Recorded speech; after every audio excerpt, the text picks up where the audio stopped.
নমস্কাৰ এই মুহূৰ্তত আহি পৰিছে সন্ধিয়াৰ কেইবাটাও ফেক ব্ৰেকিং নিউজ। আজি হৈছে 14 আগষ্ট। মোদী চৰকাৰে দিব 3 লাখ টকা পৰ্যন্ত সুবিধা। আপুনি আজি কৰক আবেদন। কেনেকৈ আবেদন কৰিব, কি নথিপত্ৰ প্ৰয়োজন হ'ব আবেদনৰ বাবে? অৰুণোদয়ৰ প্ৰতিজন হিতাধিকাৰীৰ একাউণ্টত 1100 টকা আৰু 2500 টকা পালেনে? যদি আপুনি টকা পোৱা নাই তেন্তে আপোনাৰ বাবে অত্যন্ত ভাল খবৰ আহি পৰিছে। লাখ লাখ হিতাধিকাৰীৰ একাউণ্টত চৰকাৰী কৰ টকা ৰিলিজ কৰা হ'ব। যদি আপুনি চৰকাৰী কৰৰ বাবে আবেদন কৰে, আজি আপুনি চৰকাৰী কৰৰ বাবে কৰক আপুনি আবেদন। ৰেচন কাৰ্ড থাকিলে আপোনাৰ বেংক একাউণ্টত 1000 টকা সোমাই দিয়া হ'ব। যদি আপোনাৰ ৰেচন কাৰ্ড আছে, ভাল খবৰ। দেশৰ কোটি কোটি কৃষকৰ বাবে ভাল খবৰ দিছে মোদী চৰকাৰৰ ফালৰ পৰা। লগতে কেইবাটাও ৰাজনৈতিক খবৰৰ লগতে অৰাজনৈতিক খবৰ যুগত কৰা হৈছে আজিৰ দিনটোত। গোটেই অসম তথা ভাৰতৰ বিভিন্ন প্ৰান্তৰ পৰা যুগত হৈছে কেইবাটাও ডাঙৰ খবৰ। এনেবোৰ খবৰ নিতৌ পাই থাকিবলৈ চেনেলটি ছাবস্ক্ৰাইব কৰি ভিডিঅ'ত এটা লাইক কৰিবলৈ নাপাহৰিব। আজিৰ আমাৰ প্ৰথম সবাই গুৰুত্বপূৰ্ণ খবৰ হৈছে অসমবাসীৰ বাবে এটা ডাঙৰ খবৰ। আকৌ আহি গ'ল ডাঙৰ খবৰ। কোটি কোটি দৰিদ্ৰ লোকৰ বাবে মোদী চৰকাৰে বৃহৎ পদক্ষেপ গ্ৰহণ কৰিছে। ৰাজমিস্ত্ৰী, কাঠমিস্ত্ৰী, নাপিত, ফল মূলৰ ব্যৱসায়ী, ক্ষুদ্ৰ ব্যৱসায়ীসকলৰ বাবে লৈ আহিছে অবিলাসী আঁচনি। মোদী চৰকাৰে এইসমূহ আঁচনিৰ বাবে কেইবাটাও বৃহৎ সুবিধা প্ৰদান কৰিব। যদি আপুনি ভাবিছে ব্যৱসায় কৰিব তেন্তে আপোনাৰ বাবে অত্যন্ত ভাল খবৰ। যদি আপুনি ভাবিছে এইকেইটা কাম কৰিব তেনে ক্ষেত্ৰত আপোনাক মোদী চৰকাৰে প্ৰদান কৰিব টকা। প্ৰথম অৱস্থাত 1 লাখকৈ টকা প্ৰদান কৰিব। 18 মাহৰ পিছত 2 লাখ আৰু পৰৱৰ্তী পৰ্যায়ত অধিক লোন পাবলৈ সক্ষম হ'ব আপুনি। আপুনি ভাবিছে নেকি এটা ব্যৱসায় কৰিব পাৰিব? তেনে ক্ষেত্ৰত নিশ্চয় মোদী চৰকাৰে আপোনাক দিব বৃহৎ সুবিধা। প্ৰথম অৱস্থাত 1 লাখকৈ টকা প্ৰদান কৰা হ'ব। যদি আপুনি ব্যৱসায়ত উন্নত কৰে তেনে ক্ষেত্ৰত পৰৱৰ্তী সময়ত 2 লাখকৈ টকা প্ৰদান কৰা হ'ব আপোনাক। ইয়াৰ বাবে আপুনি সঠিকভাৱে কৰিব লাগিব আবেদন। এই ঋণে 8% পৰ্যন্ত লাভ কৰিব ছাবচিডি। কেৱল এয়াই নহয়, আপুনি ছাবচিডিও লাভ কৰিব। ইতিমধ্যে আৰম্ভ হৈ গৈছে ঋণ প্ৰদান প্ৰক্ৰিয়া। কিদৰে কৰিব আপুনি আবেদন? আবেদনৰ বাবে আপুনি ভাৰতীয় নাগৰিক হ'ব লাগিব। বয়সৰ সীমা 18 বছৰৰ ঊৰ্ধত হ'ব লাগিব। প্ৰথমতে কোনে আবেদন কৰিব পাৰিব সম্পূৰ্ণকৈ জানি লওক। আবেদনকাৰী কেন্দ্ৰীয় চৰকাৰৰ ঋণগ্ৰস্ত হ'ব নালাগিব। কেন্দ্ৰীয় চৰকাৰৰ ফালৰ পৰা কোনো ধৰণৰ ঋণ লোৱা হ'ব নোৱাৰিব আপুনি। কি নথিপত্ৰৰ প্ৰয়োজন হ'ব আবেদনৰ বাবে? যদি আপুনি ইণ্টাৰেষ্টেড হয়, আপুনি ভাবিছে আবেদন কৰিব, তেনে ক্ষেত্ৰত কি নথিপত্ৰ লাগিব আপুনি জানি লওক। আধাৰ কাৰ্ড, পৰিচয় পত্ৰ, স্থায়ী বাসিন্দাৰ প্ৰমাণপত্ৰ আৰু জাতিগত প্ৰমাণপত্ৰৰ প্ৰয়োজন হ'ব। এটা বেংক একাউণ্ট থাকিব লাগিব। পাছপোৰ্ট সাইজ ফটো আৰু মোবাইল নম্বৰ দিব লাগিব। কোনে লাভ কৰিব এই ঋণৰ সুবিধা? যদি আপুনি ভাবিছে আবেদন কৰিব, নিশ্চয় কৰিব পাৰিব। কিন্তু কোনে এই টকা লাভ কৰিব? কাঠমিস্ত্ৰী, কমাৰ, সোণাৰী, ৰাজমিস্ত্ৰী, নাপিত, থোৱাই কৰিব পাৰিব আবেদন। দৰ্জী, ভাস্কৰ শিল্পী, পুতলা নিৰ্মাণ কৰোতা আদি ব্যৱসায়ীসকলে কৰিব পাৰিব আবেদন। যদি আপুনি ভাবিছে আজি আপুনি কৰক আবেদন। কেনেকৈ আবেদন কৰিব, কি নথিপত্ৰ লাগিব, নিশ্চয় সম্পূৰ্ণকৈ জানিলে যিমান পাৰে সকলোকে শ্বেয়াৰ কৰি জনাই দিব। তাৰ পিছত অসমবাসী ৰাজ্যক জনাইছো আমাৰ পৰৱৰ্তী খুবেই গুৰুত্বপূৰ্ণ খবৰ। লগতে এটা ডাঙৰ খবৰ, চৰকাৰী ৰেচন কাৰ্ড সন্দৰ্ভত ৰাজ্য চৰকাৰে বৃহৎ ঘোষণা কৰিছে। লাখ লাখ লোকে লাভ কৰিব চৰকাৰী কৰ। 7 লাখ লোকে লাভ কৰিব চৰকাৰী পক্ষীকৰ সুবিধা। সকলো দৰিদ্ৰ লোকে সামৰি লোৱা হ'ব এই আঁচনিয়ে। যিসকল দৰিদ্ৰ হিতাধিকাৰী এতিয়ালৈকে চৰকাৰী কৰ পোৱা নাই, সেইসকল হিতাধিকাৰীৰ বাবে অত্যন্ত ভাল খবৰ দিছে অসমৰ মুখ্যমন্ত্ৰী ডক্টৰ হিমন্ত বিশ্ব শৰ্মাৰ চৰকাৰে। 20 লাখ লোকে লাভ কৰিছে চৰকাৰী কৰ। যদি আপুনি এতিয়ালৈকে চৰকাৰী কৰ পোৱা নাই, আজি কৰক আপুনি আবেদন। কেন্দ্ৰীয় চৰকাৰে আবণ্টন দিছে 3 কোটি চৰকাৰী কৰৰ। শীঘ্ৰে ৰাজ্য লাখ লাখ হিতাধিকাৰী লাভ কৰিব ৰেচন কাৰ্ড। যিসকলে হিতাধিকাৰী ৰেচন কাৰ্ড নাই, সেইসকল হিতাধিকাৰীৰ বাবে অত্যন্ত ভাল খবৰ। ৰেচন কাৰ্ড থাকিলে চাউলৰ উপৰি দালি আৰু চেনি আপুনি লাভ কৰিব। মুখ্যমন্ত্ৰীৰ বৃহৎ ঘোষণা। পৰীক্ষা কৰি থকা হৈছে ৰেচন কাৰ্ডৰ নথিপত্ৰ। ইতিমধ্যে সম্পূৰ্ণ হৈছে ডাটা আপডেটৰ কাম কাজ। আৰু প্ৰায় 19 লাখ লোকে আবেদন কৰিছিল ৰেচন কাৰ্ডৰ বাবে। আৰু পূৰ্বে 42 লাখ লোকে লাভ কৰিছিল ৰেচন কাৰ্ড। চৰকাৰী ৰেচন কাৰ্ডক লৈ কেইবাটাও গুৰুত্বপূৰ্ণ মন্তব্য কৰিছে অসমৰ মুখ্যমন্ত্ৰী ডক্টৰ হিমন্ত বিশ্ব শৰ্মাৰ চৰকাৰে। আৰু বহুতে হিতাধিকাৰী ৰেচন কাৰ্ডৰ বাবে আবেদন কৰিছিল, কিন্তু কিছুমানে ৰেচন কাৰ্ড পাইছিল আৰু কিছুমানে পোৱা নাছিল। যিসকলে হিতাধিকাৰী ৰেচন কাৰ্ড পোৱা নাই, অতি শীঘ্ৰে ৰেচন কাৰ্ডৰ বাবে আপুনি কৰক আবেদন। কেনেকৈ আবেদন কৰিব, কি নথিপত্ৰ লাগিব, আপুনি ৰেচনৰ দোকানীৰ সৈতে যোগাযোগ কৰক বা আপুনি পঞ্চায়ত বা ব্লকত গৈ যোগাযোগ কৰিব পাৰিব।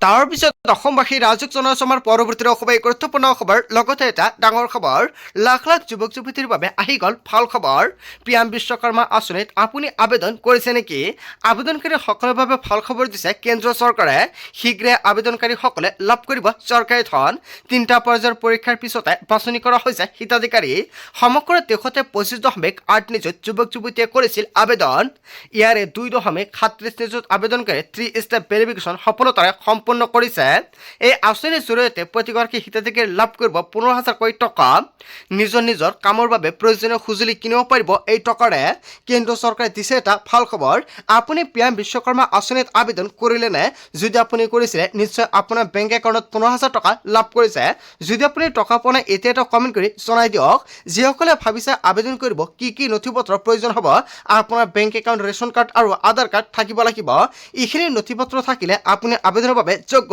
বিবেচিত হ'ব অতি শীঘ্ৰ কৰক আবেদন তাৰ পিছত অসমবাসী ৰাজক জনসমাৰ পৰৱৰ্তী খুবেই গুৰুত্বপূৰ্ণ খবৰ লগতে এটা ডাঙৰ খবৰ অৰুণোদয় বৃদ্ধ পেঞ্চন দিব্যাংগ বিধৱা পেঞ্চনৰ ধন সোমাল নাই আপোনাৰ একাউণ্টত ৰাজ্যৰ মুখ্যমন্ত্ৰী ডক্টৰ হিমন্ত বিশ্ব শৰ্মাই এটা নহয় দুটা নহয় 7 টকাকৈ আঁচনিৰ টকা সোমাই দিছে একাউণ্টত কোনো হিতাধিকাৰীয়ে যদি লাভ কৰা ধন ক'ত কৰিব অভিযোগ চৰকাৰে এইসমূহ আঁচনিৰ বাবে ব্যয় কৰিছে 387 কোটিতকৈ অধিক টকা চৰকাৰে মুকলি কৰিছে হেল্পলাইন নম্বৰ লিখি লওক এইটো হেল্পলাইন নম্বৰ 0361223754 1 আগষ্টত অৰুণোদয়ৰ প্ৰতিজন হিতাধিকাৰীৰ বেংক একাউণ্টত 1,100 টকা আৰু 2,500 টকা সোমাই দিছে আপোনাৰ বেংক একাউণ্টত টকা আপুনি পালে নে যদি আপুনি টকা পোৱা নাই এইটো নম্বৰত আপুনি এতিয়া এটা কল কৰক নিশ্চয় সম্পূৰ্ণকৈ সহায় কৰা হ'ব যিসকল হিতাধিকাৰী একাউণ্টত টকা পোৱা নাই অকল সেইসকল হিতাধিকাৰী কল কৰিব অৰুণোদয় আঁচনিৰ লগত যিটো মোবাইল নম্বৰ লিংক হৈ আছে সেই মোবাইল নম্বৰৰ জৰিয়তে কল কৰিব লাগিব যিসকল হিতাধিকাৰী একাউণ্টত এতিয়ালৈকে টকা সোমোৱা নাই প্ৰথমতে দুটা কাম কৰিব লাগিব